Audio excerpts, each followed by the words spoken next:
Bon, j'ai beaucoup entendu parler de Solo Leveling avant son adaptation animée. J'ai donc regardé les premiers épisodes de l'anime qui sont sortis et une réflexion m'est venue à l'esprit. La motivation du glow-up, la quête de devenir meilleur ou le meilleur. Mais avant tout, Solo Leveling, ça parle de quoi ? Dans un monde dans lequel les chasseurs, des guerriers humains sous magie et épée doivent combattre des monstres bien effrayants pour protéger l'humanité d'une annihilation certaine, un chasseur vraiment faible se nommant Sun Jinwoo se retrouve dans une lutte sans fin pour sa survie.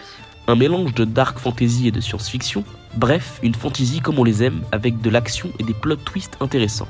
Alors, Song s'embarque dans un portail avec un groupe de personnes toutes plus nulles les unes que les autres pour gagner de l'argent. Ils finissent par trouver un donjon dans un donjon. Après un vote à majorité, ils décident d'y aller malgré le risque encouru. Ils finissent pris dans une embuscade par des statues et la moitié du groupe meurt. Finalement, Sung se sacrifie pour les personnes restantes et au moment de se faire tuer, une boîte de dialogue apparaît devant ses yeux. Si j'ai bien compris, un système d'amélioration s'est déclenché et ensuite il va commencer à suivre ce système car sinon, il se fait poursuivre par un scorpion géant dans un désert où il est téléporté.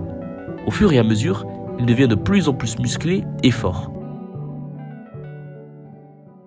Solo Leveling est addictif. On suit un protagoniste qui est faible, on le voit en difficulté, on le voit souffrir, puis ensuite il a eu une occasion de survivre et de devenir plus fort qu'il décide de prendre. Et grâce à ça, on voit son évolution et ça en devient plaisant de voir l'évolution du personnage. Au bord de la mort, après avoir souffert à cause de sa faiblesse et de son incapacité, il trouve une chose à laquelle s'accrocher, le désir de devenir plus fort. Finalement, après avoir trouvé son but, il décide de ne pas passer à l'action et d'attendre. Grave erreur cependant, il se retrouvera à se percuter face à la réalité, il se fera poursuivre par un scorpion contre lequel il ne pourra rien faire d'autre que fuir. S'étant rendu compte de sa propre faiblesse encore une fois, il décide enfin de passer à l'action. Il suit le programme qui a été mis en place pour son éveil. C'est-à-dire, sans pompe, sans abdos, sans squat, 10 km de course. Après avoir suivi le fameux programme, il développe une force surhumaine, et par la même occasion un physique de dieu grec. Il se rend aussi compte que les monstres qu'il lui donnait de la difficulté lui sont quasiment inoffensifs, et qu'il arrive même à défier des monstres de niveau supérieur, qu'il n'aurait même pas réussi à approcher avant.